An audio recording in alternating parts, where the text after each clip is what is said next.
jalan-jalan bersama Bunda sambil nongkrong di bawah pohon akasia. Sobat Rupiah dimanapun berada, berjumpa lagi di podcast Pustakawan Bank Indonesia. Halo Sobat Rupiah semuanya, hari ini saya Ersasula akan menemani Sobat Rupiah dalam obrolan yang tentunya menghadirkan topik yang sangat menarik. Dan hari ini saya tidak sendiri Sobat Rupiah, saya sudah kehadiran seorang bintang tamu istimewa yang akan berbagi banyak sekali cerita inspiratif untuk kita semua. Mari kita kenalan dulu dengan beliau. Di sini sudah hadir Bapak Rizky Ernadi Wimanda, Deputi Kepala Perwakilan Bank Indonesia Provinsi Bali. Halo Pak. Halo Pak Rizky, apa kabar? Sehat, alhamdulillah. Saya juga sehat.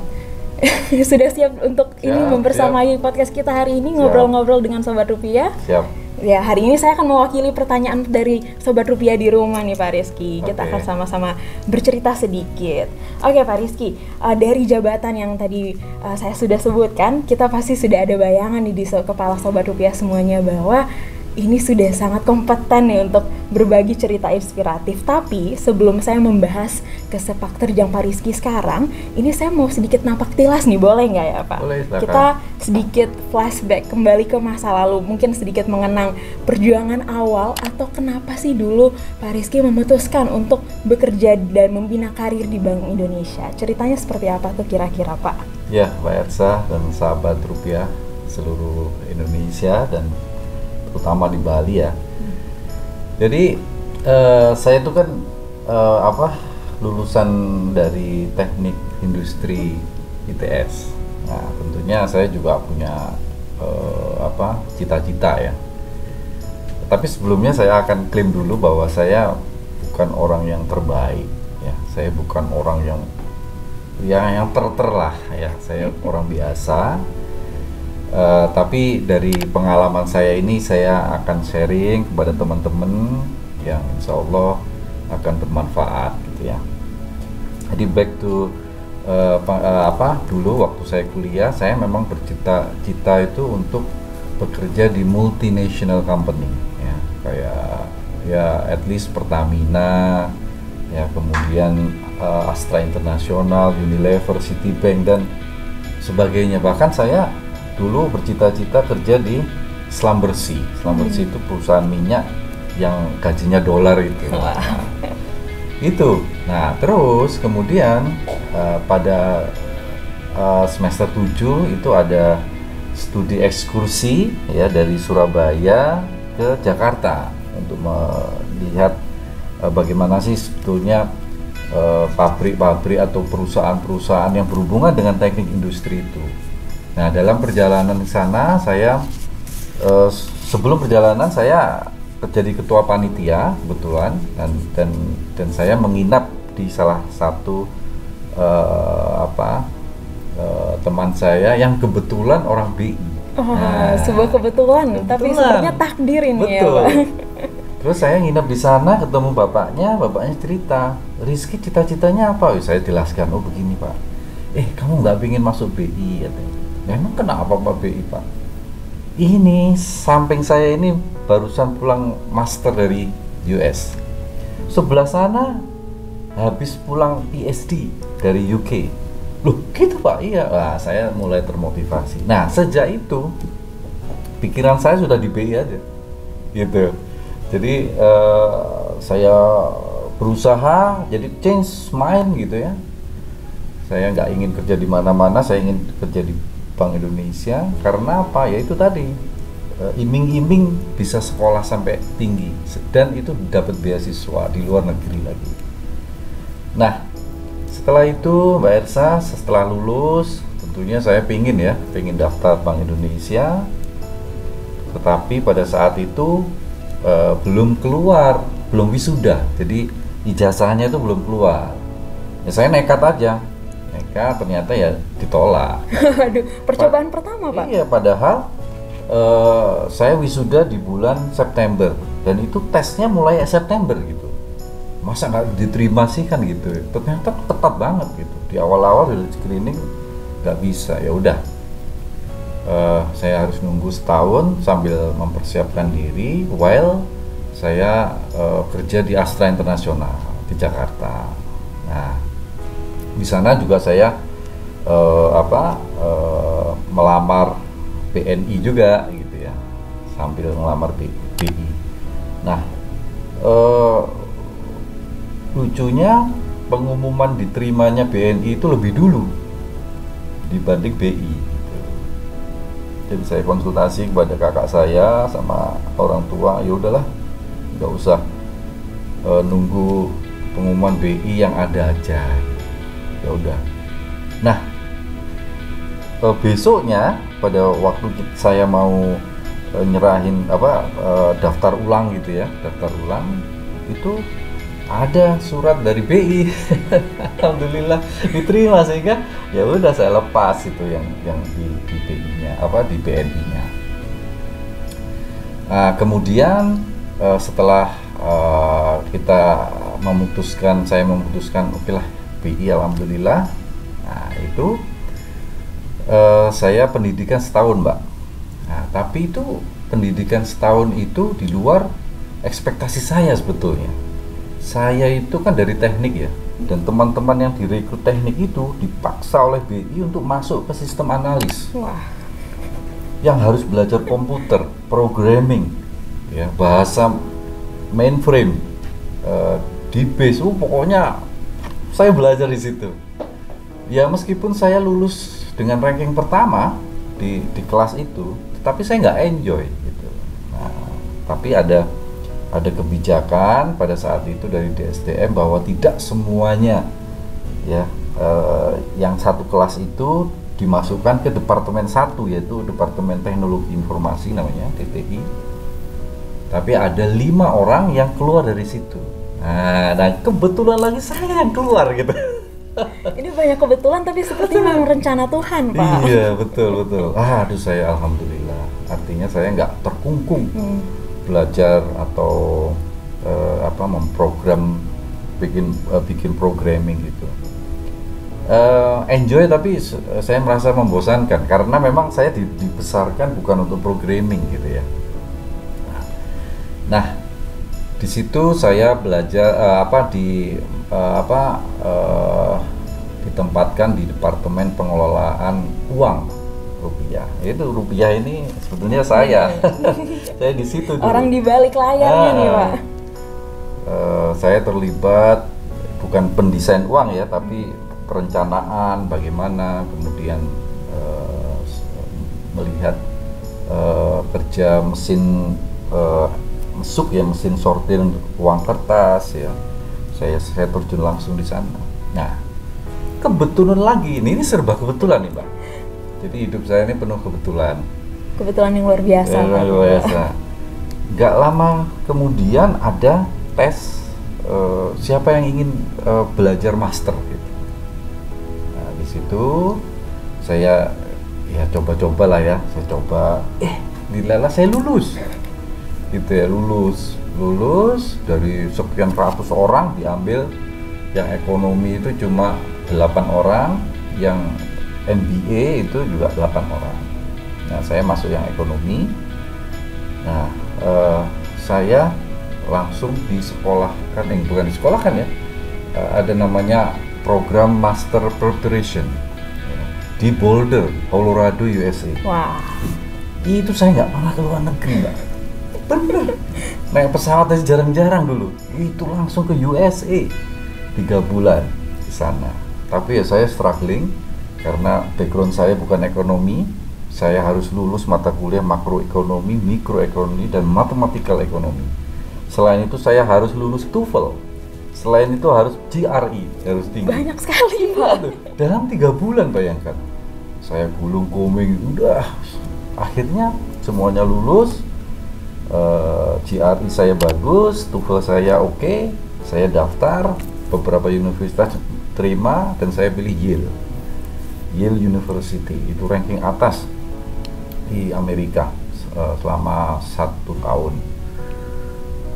Saya lapor pulang, habis lapor, saya juga diberi kesempatan untuk melihat kantor perwakilan Bank Indonesia di New York ya, jadi naik pesawat lagi lihat gitu. Banyak yang iri, terutama atasan saya pada waktu itu G7, direktur setingkat saya sekarang ya, misalkan Mbak Ersa, loh kamu baru kerja 6 bulan. Oh, baru 6 bulan itu, 6 Pak? bulan. Wah, udah langsung bisa master degree? Iya. Wow. Bukan master, master preparation. Sudah keluar negeri itu, tahu nggak teman-teman lainnya yang udah tua-tua, jenggotan, itu nggak pernah keluar negeri. Ya, alhamdulillah. Tapi gimana Pak, ini tugas negara. Oke. Nah, pulang nggak lama kemudian bulan September saya sudah harus belajar sekolah gitu ya. Anak saya masih kecil, masih 4 bulan. Ya udah saya berangkat bareng gitu. Di sana saya belajar selama setahun dengan ya banting tulang ya, karena memang bukan subjek saya economics ya. Saya anak bayi di sana, struggling sama istri saya, sudah pulang terus ditempatkan di DKIM. DKIM itu Departemen Kebijakan Ekonomi dan Moneter, ya, itu core-nya Bank Indonesia. Jadi Bank Indonesia dalam menetapkan suku bunga, nilai tukar, ya, capital flows management itu di situ digodoknya.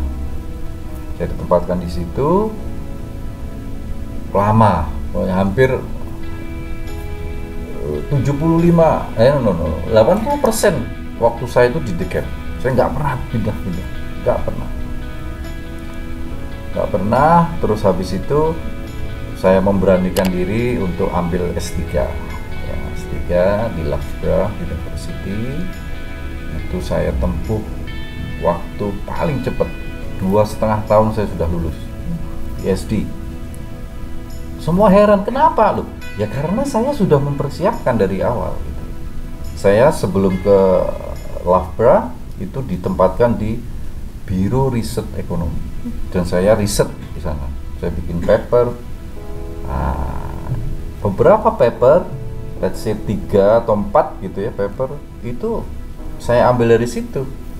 Jadi nggak maksudnya topiknya nggak jauh berubah gitu ya. Topik tetap, data-data sudah saya collect semua, saya sudah menguasai metodologi, tinggal bahasa Inggrisnya aja deh, tinggal bahasa Inggris sama enhancement metodologi. Udah, alhamdulillah di Loughborough nggak ada kelas yang kayak di Amerika itu. Kalau di Amerika kan kita harus lulus prelim ya, itu yang menakutkan, which is saya juga nggak mau karena probability untuk gagal itu besar banget gitu. Nah, teman-teman saya itu banyak yang pulang tanpa gelar. Karena ya itu susahnya, terutama untuk microeconomics ya, yang momoknya seperti itu. Nah, saya menghindari itu, saya risk averse, dan alhamdulillah hanya sit in aja, yang kelas-kelas sit in, kemudian nulis. Ya, pertama dukungan keluarga. Yang kedua, dukungan profesor, itu sangat-sangat menentukan. Ya, alhamdulillah, profesor saya itu sudah kenal saya sebelum saya ke Loughborough. Itu bagaimana ceritanya, Pak? Karena pada waktu itu ada profesor saya itu berkunjung ke Bank Indonesia. Kebetulan yang lainnya? Kebetulan lainnya, nggak ada planning. Berkunjung, dia mempresentasikan papernya. Terus saya hadir, Pak, Prof, boleh nggak saya lamar di sana? Oh ya, welcome ya.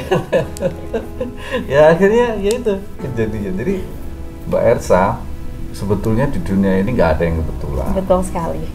Jadi memang sudah direncanakan oleh Tuhan ya. Kalau kita mempunyai keinginan untuk menjadi satu titik ke sana, gitu ya, itu insya Allah Tuhan akan, atau alam semesta lah yang mendukungnya itu di sana gitu. Nah, di sana Mbak, saya sudah bawa 3 anak.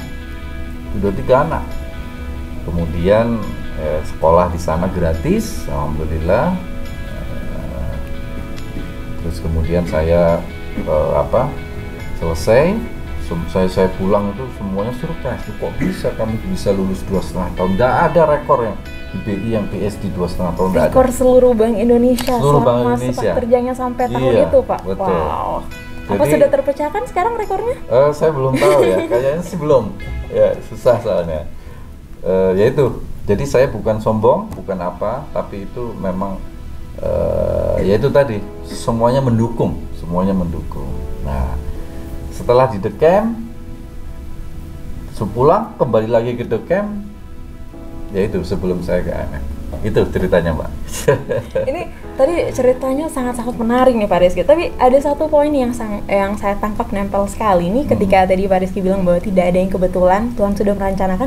Tapi saya rasa seperti cerita Pak Rizky tadi bahwa kita turut andil dalam mempercepat itu. Karena tadi seperti Pak Rizky bilang ya bahwa banyak yang pergi studi lanjut ke luar negeri tapi pulang tanpa gelar. Tapi Pak Rizky sudah melakukan perencanaan dengan melakukan research, kemudian sudah mencari fokus utamanya nih mau seperti apa sih yang ternyata di kemudian hari sangat membantu. Berarti persiapannya memang tidak bisa dianggap remeh, tidak mengkhianati hasil. Di luar dari rekor studi tercepat itu ada persiapan yang bahkan sebelum ketika mendaftar S3 ya Pak. Luar biasa. Jadi harus memang di Bank Indonesia itu untuk ambil S3 itu seperti gambling ya. Apalagi kalau di US. Kalau kamu berhasil, ya sudah, memang kamu tujuanmu kan memang harus lulus gitu ya. Tetapi pada saat kamu gagal, itu punishment. Iya. Pangkatmu naiknya seret. Itu dampaknya besar. Terus yang kedua ya kita kan malu kan. Gitu. Nah, kebanyakan teman-teman itu dia langsung mengubah, oke, saya melanjutkan di dalam negeri aja. Nah, itu nggak apa-apa. Itu Mbak. Tapi itu catatan untuk Sobat Rupiah sekalian ya, bahwa untuk mencapai cita-cita kita sebelum itu ingat persiapan yang mantap. Karena banyak sekali kemungkinan yang besar risknya, tapi ketika kita melakukan persiapan setidak-tidaknya kita memperkecil kemungkinan kita untuk gagal ya Pak. Nah tadi Pak Rizky memutus ceritanya sampai sebelum IMF nih. Ini Sobat Rupiah di rumah kan belum tahu nih sebenarnya arah cerita kita kemana nih, tapi tadi sudah disinggung sama Pak Rizky. Jadi Sobat Rupiah sekalian, for your information, Pak Rizky dulu pernah menjadi perwakilan Bank Indonesia untuk International Monetary Fund atau IMF nih. Ini salah satu organisasi perbankan luar biasa ya tingkat internasional. Nah sekarang saya mau mengulik ceritanya, bagaimana sih Pak bisa menjadi perwakilan Bank Indonesia untuk IMF? Ya, jadi setiap tahun atau setiap 2 tahun itu memang ada program penugasan pegawai untuk ke IMF ya. Nah, pada waktu itu saya ditawari, Rizky, kamu mau promosi atau mau di IMF? Lalu saya bilang, Pak, promosi itu susah banget. Saya pada waktu itu masih kepala divisi itu G6 ya. G6 mau promosi G7. Sekarang saya G7. Itu susah sekali, Pak. Chance-nya kecil sekali. Ya. Terus saya bilang, Pak, kalau boleh milih, saya promosi aja, Pak. Oke, gitu. Tapi kamu harus melalui tes, Bapak. Nah, dari situ ada tes berempat, dan alhamdulillahnya saya nggak diterima. Karena saya memang, karena saya bukan aras-arasan ya, motivasinya nggak terlalu tinggi. Kenapa? Perhitungannya adalah keluarga saya, Mbak. Jadi anak saya yang kedua dan ketiga itu masih SMA, dan itu masih kelas 2 dan 3 gitu. Nah kalau saya kesana harus piye gitu. Yang satu udah kuliah. Oke, artinya ya udah, alhamdulillah nggak jadi berangkat gitu. 1 tahun lagi, saya nggak berangkat dan tidak promosi, bayangkan. Tadi mencoba mengincar satu, ternyata tidak dapat dua-duanya. Gitu, ya itu pelajaran juga itu. Jadi kita nggak boleh terlalu mendikte ya, mendikte. Oh saya ini dulu, nggak bisa. Ternyata saya nggak berangkat ke IMF dan saya nggak promosi. Nah, terus kemudian oke lah, nggak apa-apa. Nah, 1 tahun lagi dibuka kesempatan lagi dan saya ditunjuk. Gitu. Pak Rizky ini, Mas Rizky atasan saya, Mas Rizky ditunjuk lagi ke IMF. Saya mikir, ya udahlah, mungkin ini kesempatan yang tidak boleh saya buang gitu ya. kesempatan ini harus saya ambil, apapun itu risikonya, ya risiko promosi, risiko apa gitu ya. Saya lihat anak saya yang satu sudah mentas universitas, yang satu ini kelas 3. Saya pikir oke lah, nggak apa-apa, saya bisa nitipin ke, bukan saudara, saya nggak punya saudara di Jakarta, jadi tapi temennya gitu. Kamu nitipnya, kamu ikut temenmu aja deh. Ya, kebetulan ada temennya yang anak tunggal gitu, orang tuanya welcome ke sini aja gitu ya, alhamdulillah. Nah, sudah tes wawancaranya di sana Mbak, di IMF Washington. Saya terbang ke sana wawancara. Ada satu lagi kandidat, teman saya perempuan, terus, tapi mereka milih saya gitu ya. Alhamdulillah. Saya jual tuh mobil-mobil karena kan nggak ada yang rawat Mbak. Saya jual di sana sama istri, berdua saja. Jadi yang 2 udah kuliah kos-kosan, yang 1 ngikut temennya. Kita berdua nyewa apartemen 1 bedroom Mbak, jadi kecil banget, tapi nggak apa-apa. Buat apa kita nyewa gede-gede, nggak ada orang gitu. Jadi saya ditempatkan di Asia Pacific Department. Saya ditugaskan untuk mensurveillance 2 negara Mbak, India dan Brunei. Ya, jadi saya ke India itu dua kali ya, selama saya di sana selama 2 tahun. Kemudian di Brunei sekali. Sebetulnya 2 kali visit, tetapi yang 1 saya harus ikut pendidikan. Nah, itu nggak bisa. Nah, jadi bedanya kalau di kantor pusat, saya kan kepala divisi ya, ruangan saya agak besar, besar lah menurut ukuran saya ya. Terus kemudian saya punya anak buah minimal 6 orang gitu. Di sana saya ya kecil ruangannya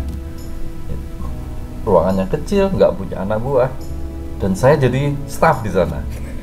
Iya, paling rendah di sana. Jadi saya kolek data sendiri, saya analisis sendiri, saya fotokopi sendiri. Bikin kopi sendiri Pak. Jadi semuanya serba mandiri, nggak ada. Jadi beda banget gitu ya. Dan saya harus komunikasi dengan bahasa Inggris kan, dengan atasan saya, dengan kolega, dengan orang-orang yang India itu yang ngomongnya cowopet. Saya kadang-kadang nggak ngerti, saya sampai ngerekam gitu, apa sih sebenarnya dia mau ngomong apa gitu. Nah, tapi saya bersyukur ya, saya berada di lingkungan orang-orang yang pinter ya. Di sana di IMF itu PhD semua, dan PhD-nya itu yang dari top university ya, MIT ya, ya name lah, Harvard tuh banyak ya. Dan orangnya pinter, humble juga, tapi enak lah untuk diskusi gitu. Saya ambil pelajaran dari situ ya. Kemudian yang kedua, saya juga belajar berinteraksi dengan government, dengan private sector ya, bagaimana kita menggali informasi, karena tugasnya IMF itu untuk memastikan bahwa pertama analisis, yang kedua proyeksi ke depan itu sesuai dengan proyeksi awal, dan apa yang terjadi di tahun itu dan tahun depan itu kita analisis. Di India saya pegang inflasi, karena saya memang mendalami banget inflasi, sehingga saya di-assign, oke, Rizky, you analyze inflation ya, core inflation, volatile food, administered price, semuanya kamu analis. Di sana saya juga memberikan suatu breakthrough gitu, bagaimana kita menghitung pokoknya semuanya otomatis ya. Core inflation ya, core inflation mereka nggak ada datanya, kita exercise dengan data yang analisis yang saya create, even itu di Excel gitu ya. Itu ya saya tidak melupakan olahraga, saya tetap pingpong di sana, saya memang hobi di sana. Saya make friend dengan orang-orang di sana. sesekali tenis, dan tidak lupa untuk berkeliling, ya, berkeliling di daerah Amerika. Bahkan waktu keluarga saya visit 2 kali di situ, saya ke West Coast gitu ya. Oh ya, oke. West Coast, ke LA, mana. Jadi itu kesempatan dan berharga. Dan saya pikir ini pasti ada rencana Tuhan lagi. Ya, karena Mbak Ersa tahu ya, gubernur kita, gubernur Bank Indonesia Pak Periwarjo itu lulusan IMF. Deputi Gubernur Dodi Budiwaluyo lulusan IMF. Pak Juda Agung lulusan IMF. Bu Aida Budiman lulusan IMF. Bahkan Pak Sugeng pun. Jadi saya melihat, ini kayaknya bagus ini. Sudah ada visi nih, ini kebijakan yang bagus nih Pak untuk kedepannya. Iya, jadi alhamdulillah ya. Jadi nggak semua orang itu di-assign ke sana. Dan di sana itu Kawah Chandra di Muko, dan saya tahu betul di DKEM, Departemen Kebijakan Ekonomi Moneter itu sama Kawah Chandra di Muko. Jadi, nah itu. Ya, terus habis dari sana Mbak, saya langsung ditempatkan, nggak balik lagi ke Jakarta, tapi langsung di Provinsi Bali. Jadi Provinsi Bali ini adalah satu-satunya tempat saya setelah Jakarta. nggak pernah keluar dari DKIM. Itu Mbak. Ini menarik banget ya, tentang walaupun cuman kalau tidak salah tentang waktunya 2 tahun ya di IMF, tapi pengalamannya luar biasa. Tadi saya tertarik sekali nih dari cerita Pak Rizky ketika waktu di Bank Indonesia sebagai kepala divisi, punya ruangan besar, kemudian tiba-tiba walaupun tingkatnya internasional ya, tapi kesana kita di posisi yang lebih rendah, dan saya rasa itu satu kesempatan belajar yang luar biasa ya Pak. Benar, seperti tadi kata Pak Rizky, itu Kawah Chandra di Muka, tempat penempaan kita dibentuk untuk menjadi seperti sekarang. Nah, di luar dari kisah sepak terjang atau karir di IMF, ada nggak Pak pengalaman menarik baik secara personal ataupun profesional ketika ditempatkan di IMF? Jadi ada hal yang penting ya yang saya petik ya. Tapi sebelum di IMF itu saya pernah ditempatkan di RBA, Mbak, Reserve Bank of Australia, 3 bulan, namanya secondment ya, kayak magang gitu ya. Saya melihat pola yang sama ya, orang-orang bule itu sangat menghargai waktu ya. Jadi waktu itu terutama untuk waktu leisure itu sangat menghargai. Kalau dikasih waktu cuti di sana itu berapa ya, lupa saya, 20 hari kalau nggak salah, itu diambil semua gitu ya. Saya membayangkan kerja dulu di DKEM, cuti saya itu bahkan tidak pernah saya pakai gitu ya. Hangus, bahkan cuti besar pun hangus. Karena apa? Nggak ada kesempatan gitu. Ya, berangkat pagi pulang malam, berangkat pagi pulang malam, mau cuti ada kegiatan ini, jadi nggak bisa. Jadi artinya masa nggak enak gitu sama atasan gitu ya. Kalau di sana enggak, begitu sudah siklusnya pertengahan Desember, mereka cuti semua, itu nggak peduli, cuti saya gitu ya. Juli juga begitu, saya cuti. Liburan Pak. Iya, karena dia dalam utility functionnya dia itu adalah working and leisure. Kalau kita working gitu, kalau mereka ada leisure. Nah, jadi dia pergi berlibur ke luar negeri bersama keluarga, itu tujuan utama mereka gitu ya. Untuk apa uang gitu ya. Nah itu, jadi satu, mereka sangat menghargai waktu, terutama untuk family time ya. Dan yang kedua, lembur itu, saya kan pada waktu kerja di sana kan ada tangan kontrak. Nah di dalam salah satu pasal kontraknya itu dibilang, kamu lembur nggak dibayar. Loh iya, terus buat apa orang-orang lembur gitu? Gajinya sama. Mau nggak kamu Mbak Ersa lembur? Saya sih nggak tapi mau, nggak dibayar?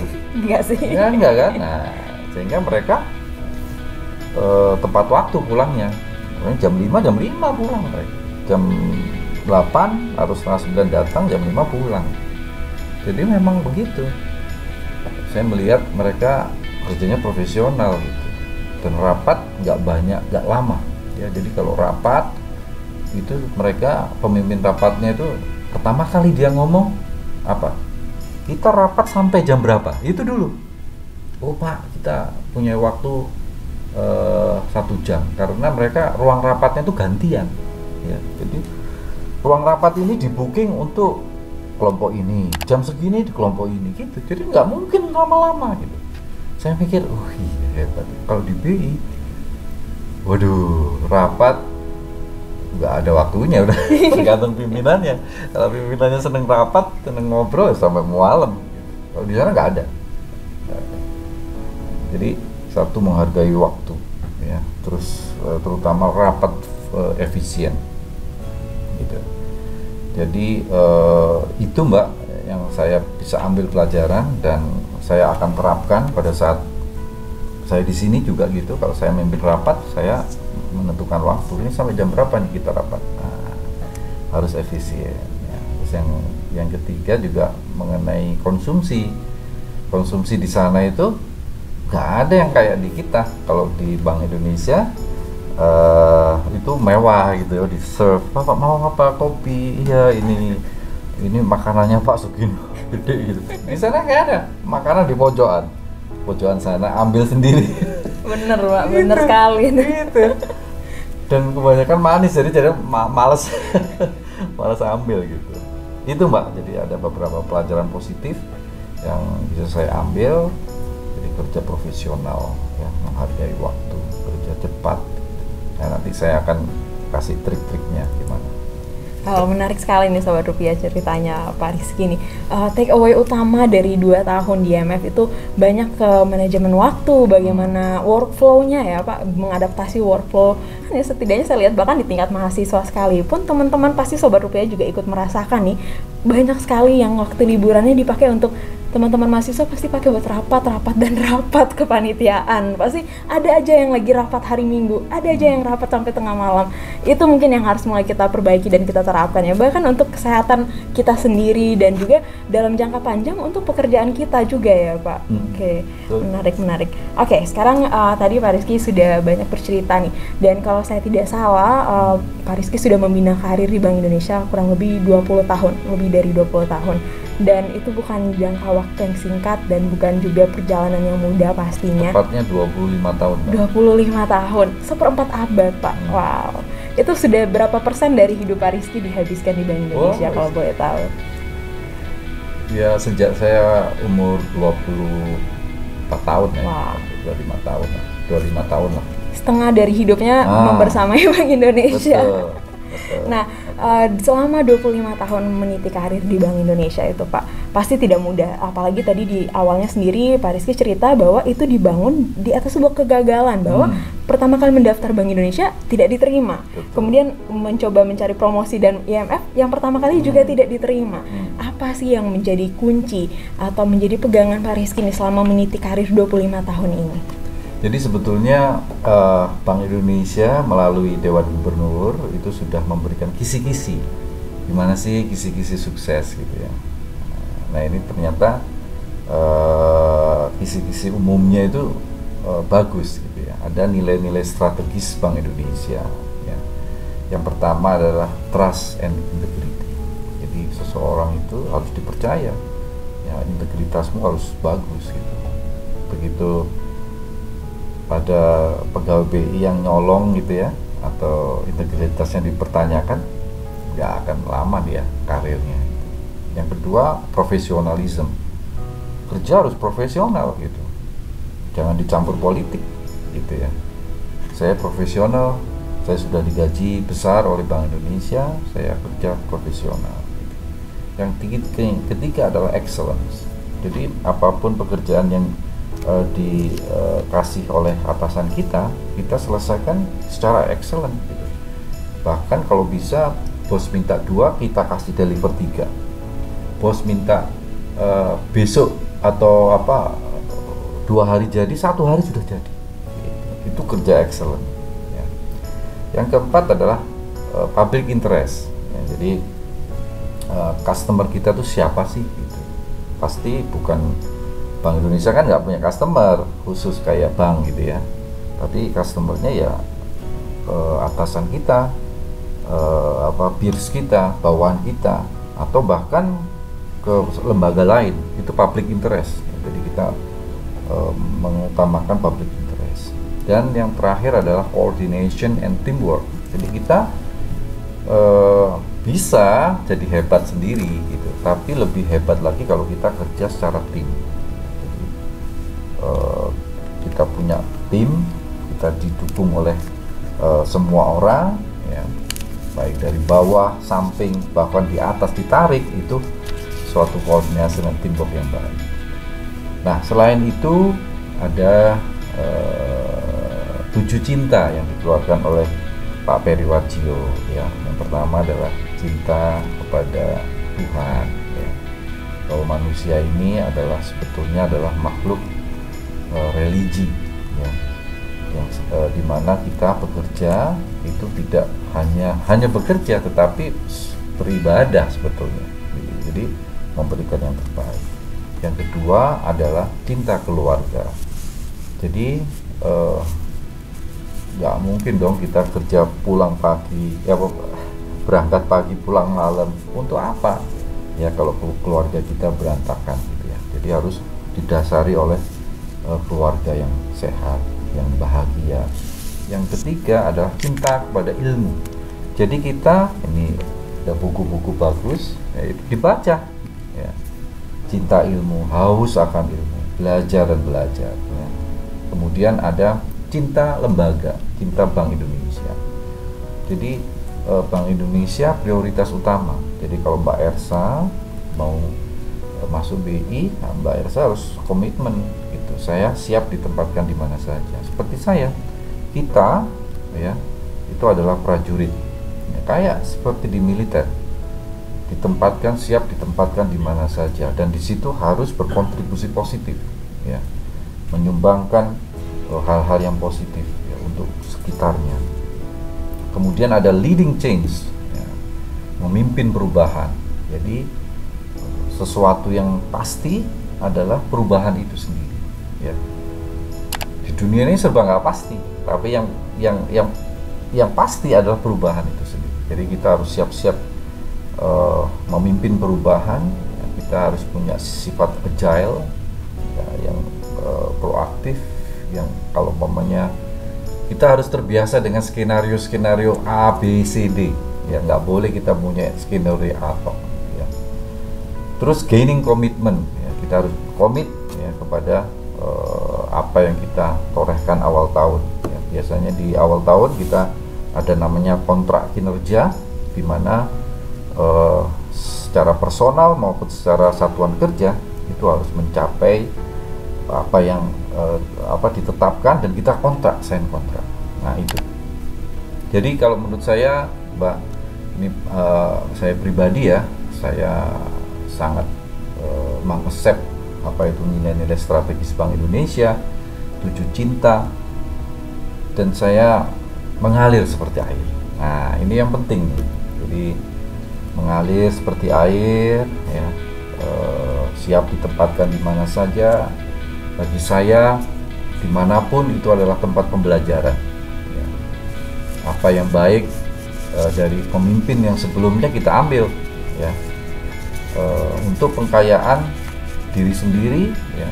Terus tidak lepas dari terus belajar, itu akan mengasah pengalaman kita, menambah pengalaman kita, sehingga kita menjadi matang. Nah ini yang penting, ini matang ini. Jadi tidak hanya seseorang itu harus menguasai ilmu, tapi wisdomnya. Nah gitu ya. Jadi kalau ada permasalahan sesuatu, kita sudah wise untuk menentukan, oh kayaknya ini aja deh. Dan itu didapat dari pengalaman, tidak bisa dari baca buku gitu ya.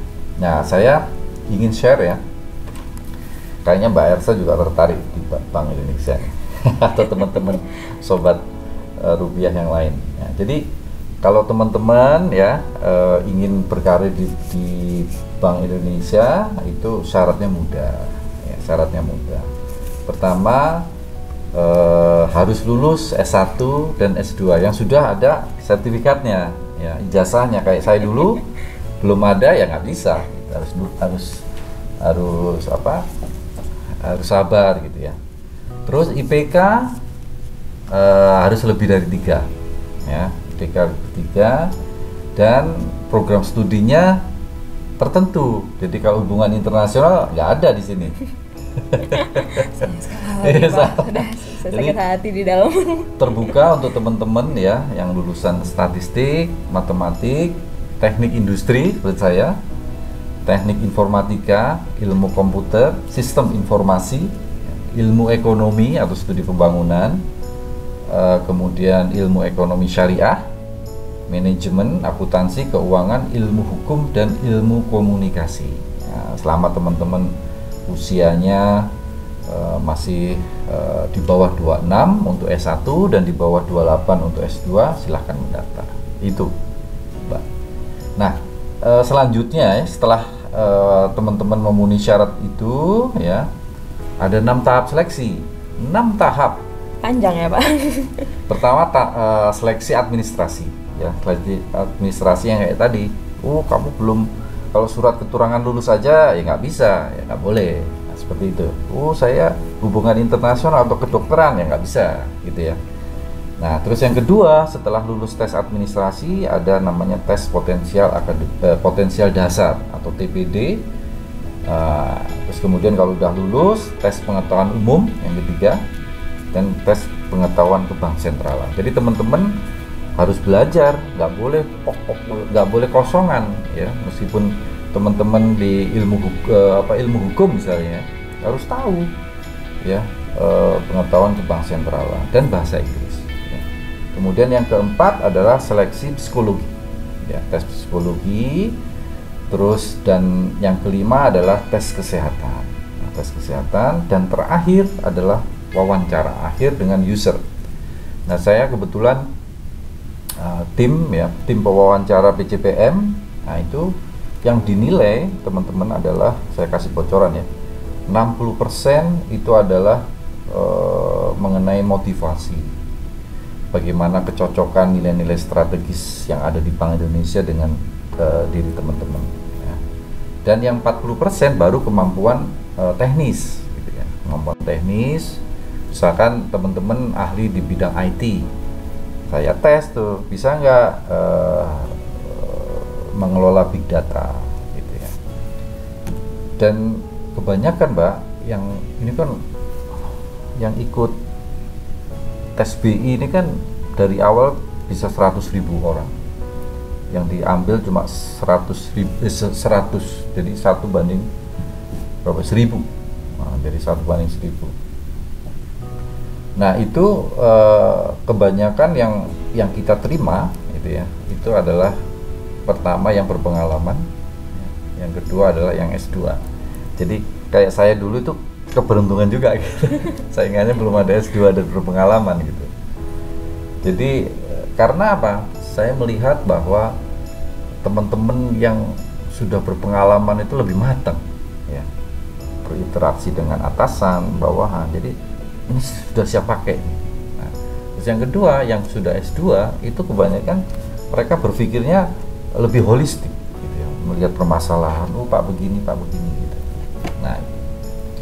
Nah, kalau sudah diterima ya, itu what next-nya apa? Yaitu adalah pendidikan selama setahun ya, 6 bulan klasikal, 6 bulan lagi ditempatkan di satuan kerja ya, baik di kantor pusat maupun di kantor perwakilan dalam negeri. Kemudian kalau sudah lulus, startnya mulai G3. G3 itu adalah golongan 3 atau setingkat asisten manajer ya, istilahnya asisten manajer. Kalau dulu waktu saya itu staff ya, tapi ini sudah asisten manajer. Karirnya bisa panjang sampai G9, dari G3 sampai G9 asisten governor. Nah, saya G7 ya, G7 itu direktur. Kalau Pak Trisno direktur eksekutif ya. Terus atasnya lagi asisten gubernur. Nah, itu udah mentok, paling mentok di situ. Nah, untuk menjadi anggota Dewan Gubernur ya, Gubernur DGS, Dewan Deputi Gubernur Senior, dan GBI itu sudah politis. Karena apa? Ya, Satu bisa pilihan presiden, ya. Yang kedua pilihan DPR. Jadi tapi positifnya yang seperti tadi, di Bank Indonesia menyediakan beasiswa full S2, S3 di luar negeri, which is itu uang sakunya jauh lebih besar dibandingkan dengan kementerian lain, dan itu saya jamin dan sampai sekarang iya, dan saya bisa membawa keluarga saya dan teman-teman yang berkeluarga dibawa semua itu anak-anak, ya. Terus bisa berkarir di kantor pusat, kantor perwakilan dalam negeri kayak di Bali itu kita punya 46, ya, dan 5 KPW luar negeri di London, di New York, di Tokyo, Singapura, dan terakhir Beijing. Nah, jadi dan terakhir ada kesempatan untuk ditempatkan di institusi lain, ya, seperti IMF, AMRO, PPATK, ya, Peruri, bahkan di ngajar di UIII, nah, UI 3, ya. Itu Mbak. Jadi kalau kita ingin berkarir di Bank Indonesia dan kita stick to this, maka kita harus tahu konsekuensinya dan kita mau menuju kemana. Gitu. Terima kasih. Sobat Rupiah udah catat kan masing-masing di rumah nih, tadi udah bocoran banyak banget nih, mulai dari values yang harus dipegang sampai proses kalau ingin mendaftar di Bank Indonesia. Jadi jangan sampai dilewatkan edisi podcast Pustakawan Bank Indonesia kali ini, sangat-sangat bermanfaat nih Pak. Terima kasih banyak nih Pak, tadi udah banyak sekali dibahas, mulai dari values yang harus kita pegang, kemudian sampai ke proses nih untuk mendaftar menjadi bagian dari Bank Indonesia.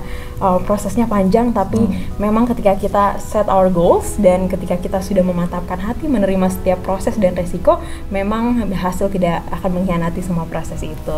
Nah, itu motivasi yang luar biasa, tapi saya mau ada satu pertanyaan pemungkas nih Pak. Apa yang menjadi pesan dari Pak Rizky kepada kami, generasi muda, untuk dipersiapkan sedini mungkin demi sukses berkarir di masa depan? Oke, ini yang agak panjang, ya. Jadi teman-teman sekalian, sebelum lulus, ya, please persiapkan diri skills. Ya. Skills apa? Pertama adalah interpersonal skills. Nah, ini saya dapat dari XR Forecast, ya, dari website. Saya kira bagus ya untuk kita pelajari semua. Apa itu interpersonal skills? Pertama adalah communication skills. Nah, saya lihat Mbak Ersa itu bagus komunikasinya, ya, mengalir, ya. Kemudian mental flexibility, ya, ability to learn, adaptability, creativity, itu masuk ke dalamnya.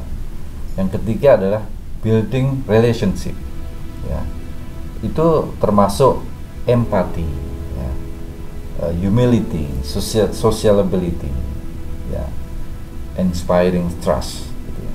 Dan terakhir adalah teamwork effectiveness, ya, kolaborasi, coaching, empowering people, ya, itu masuk. Dan itu teman-teman sekalian bisa didapat dari organisasi, ya, baik itu himpunan maupun senat, gitu ya, atau di unit kegiatan lain. Skill yang kedua adalah critical thinking. Jadi teman-teman harus berpikir kritik, gitu ya, terbiasa berpikir kritik, ya, ability to understand the structure of problem. Jadi kalau ada problem gini, bisa nggak teman-teman memecah, oh ini jangka pendek Pak, ini jangka menengah, ini jangka panjang, apa yang harus kita kasih solusi. Nah, itu, ya, logical reasoning, ya. Kemudian skill yang ketiga adalah self management, ya. Teman-teman harus mempunyai kontrol, ya, self control, tidak suka marah, integritas tadi, ya, self motivation, understanding own emotions and trigger. Jadi teman-teman harus tahu saya ini kelemahannya apa, apakah saya suka marah, saya suka tersinggung, bagaimana saya mengontrolnya. Nah, itu adalah self management, ya. Kemudian yang keempat adalah skill leadership, ya, pengalaman memimpin organisasi itu penting, ya. Jadi role model, ya, crafting the inspiring vision, ya, itu. Nah, ini yang terakhir, ya bukan terakhir ya. Dua yang terakhir ini kayaknya yang dipunyai oleh teman-teman yang bekerja backgroundnya IT, tapi tidak menutup kemungkinan di luar IT pun bisa belajar, ya, yaitu teknologi. Jadi teman-teman harus melek teknologi.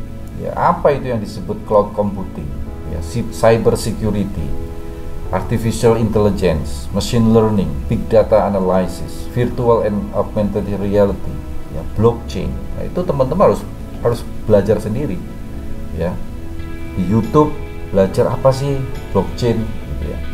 Apa sih AI? Nah, itu bisa pelajari. Sekarang sih enak ya. Kalau dulu, waduh, susah banget. Terakhir adalah digital literacy, ya.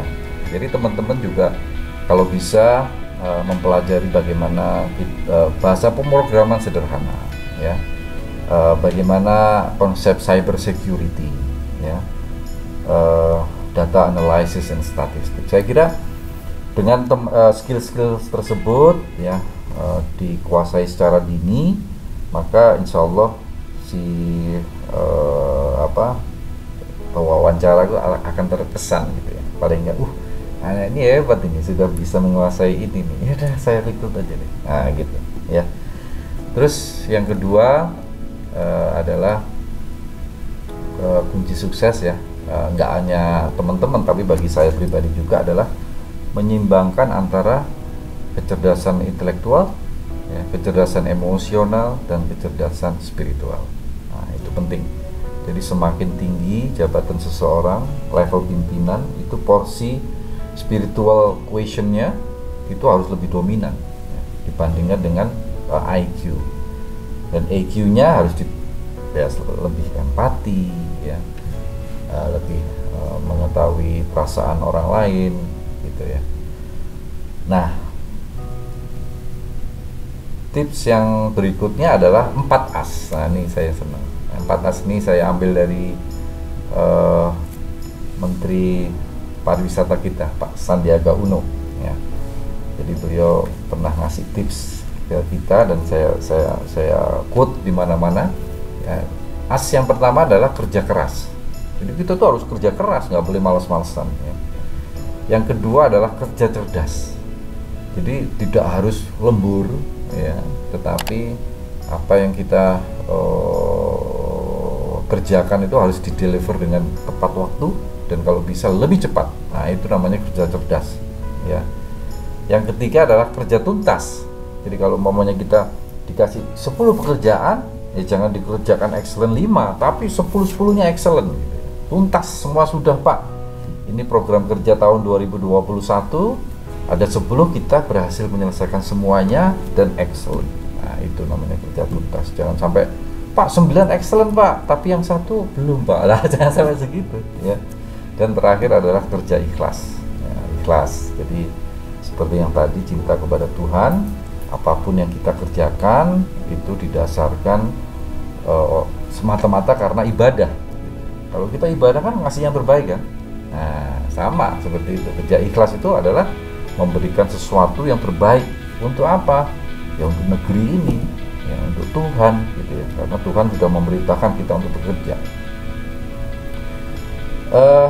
Kemudian tips berikutnya adalah selalu belajar, ya teman-teman. Ini ada buku, ya. Kita belajar tidak harus di buku, ya. Di YouTube bisa belajar, ya. Di koran online belajar, di paper-paper kita belajar. Bahkan dengan binatang pun kita bisa belajar. Jadi tidak harus dengan orang yang hebat. Alam semesta pun itu memberikan pelajaran penting bagi kita. Bagaimana hewan berinteraksi, hewan yang sayang kepada anaknya, yang memberikan susu dengan ikhlas, gitu ya. Terus kemudian selain belajar, kita harus selalu bersyukur, ya. Kenapa sih kita harus selalu bersyukur? Karena apa? Banyak loh saudara-saudara kita yang penderitaannya lebih daripada kita. Itu. Jadi ngelihatnya jangan ke atas terus, gitu ya. Enak ya orang itu begini, ya. Jadi kita nggak bersyukur. Ya kalau untuk membuat bersyukur, ini ada teman saya yang masih begini, gitu ya. Ini ada seorang lain yang kurang makan. Ini ada orang lain yang nggak punya rumah, masih ngontrak. Ini orang lain nih, padahal saya enggak. Jadi tetap selalu bersyukur. Ya, kemudian terus berikhtiar. Ya, syukur, ikhtiar, berdoa, ya. Itu suatu siklus yang nggak boleh kita berhenti. Ya. Kadang kita memang kecewa, apa yang kita ekspektasikan, kayak yang saya pertama kali ya nggak bisa masuk DI, saya kecewa, saya nggak naik pangkat, saya kecewa, saya kecewa, tapi saya terus bergulir gitu ya, berdoa, ikhtiar, bersyukur, berdoa, ikhtiar, belajar lagi. Jadi ada siklus-siklus itu terus ya, sehingga kita menjadikan orang yang better person ya. Nah, ini ada yang bagus, saya quote dari Pak Gubernur Bank Indonesia, Pak Peri Warjio, be the better person ya. Kemudian yang kedua adalah better leader. Jadi kalau mau sudah jadi leader, kita harus menjadi lebih baik. Dan yang terakhir adalah better friend ya. Better friend. Jadi kalau mau kita punya keluangan waktu ya, keluangan rezeki, keluangan pangkat gitu ya, kita bantu saudara-saudara kita. Itu terakhir, Mbak, keep healthy. Kunci utamanya, Pak. Ini keep healthy karena Omicron ini naik-naik terus ya. Tapi kita tetap harus optimis bahwa ke depan pasti akan lebih baik. Dan terakhir adalah dari kami adalah salam sukses mulia. Itu, Mbak. Amin. Oke. Terima kasih banyak. Itu teman-teman sobat rupiah di rumah dimanapun kalian berada, ini banyak sekali yang harus kalian catat ya. Banyak yang bisa menjadi pegangan kita ke depannya, bahkan pegangan saya dan siapapun yang menonton ini. Saya juga sangat termotivasi nih dari obrolan singkat kita dengan Pak Rizky. Terima kasih banyak Pak Rizky sudah membagi banyak sekali pengalaman dan juga motivasi. Sobat rupiah sekalian, yang ingin saya sampaikan pada hari ini lewat podcast Pustakawan Bank Indonesia hari ini adalah semua proses adalah bagian dari rencana Tuhan untuk kita. Kita belajar selalu, dan kegagalan di tengahnya tidak boleh menghentikan siklus belajar kita. Karena semua orang adalah guru dan semua tempat adalah sekolah. Kita bisa belajar dimanapun dan kapanpun. Tempat kalian berada sekarang adalah tempat kalian untuk berproses dan terus membentuk diri. Jadi jangan pernah menyerah, terus mengalir, ikuti rencana yang dari atas, dan senantiasa berdoa serta yakin dan terus membangun diri dari dalam dan juga membangun diri dari luar bersama dengan relasi ataupun dengan orang-orang di sekitar dan lingkungan kita. Dengan begitu, maka percayalah bahwa hasil tidak akan mengkhianati setiap proses kalian. Sampai jumpa sobat rupiah sekalian di edisi podcast Pustakawan Bank Indonesia lainnya. Tapi Pak Rizky, sebelum saya menutup dan pamit nih, kurang afdol nih kalau saya belum ngasih pantun penutupan nih. Ini ciri khas Bank Indonesia ya, kalau tidak ada pantun kayaknya kurang afdol nih. Pak Rizky pasti juga sudah jago sekali nih membuat pantun. Yang jago Pak Trisno. Jadi pantunnya Pak Rizky biasanya dari mana Pak kalau begitu? Enggak, saya nggak jago. Kadang-kadang ya nulis-nulis aja. Ya nggak apa-apa. Yang pasti ada pantun dalam setiap acara Bank Indonesia. Oke, sobat rupiah simak ya. Oke, ini pantun penutup dari saya. Bercita-cita menjadi akuntan, banyak belajar agar jadi ahli. Cakep. Sampai jumpa di lain kesempatan. Jangan lupa subscribe channel Bank Indonesia KPW Bali. Oke, sobat rupiah, terima kasih banyak nih Pak Rizky. Terima kasih banyak. Oke, sobat rupiah, menutup perjumpaan kita pada hari ini, jangan lupa untuk subscribe channel YouTube Bank Indonesia KPW Bali. Nyalakan loncengnya agar kalian tidak ketinggalan informasi ataupun konten-konten selanjutnya yang pastinya sangat luar biasa dan fruitful dari channel Bank Indonesia KPW Bali. Jangan lupa juga untuk share, like, dan komen di video ini. Bagikan kepada sobat rupiah lainnya agar sama-sama membantu kita semua. Oke, sobat rupiah, sampai di sini perjumpaan kita. Saya Arsa, mohon pamit undur diri. Sampai jumpa lain kali di lain kesempatan bersama podcast Pustakawan Bank Indonesia. Sampai jumpa. Sampai jumpa. Bye. Terima kasih.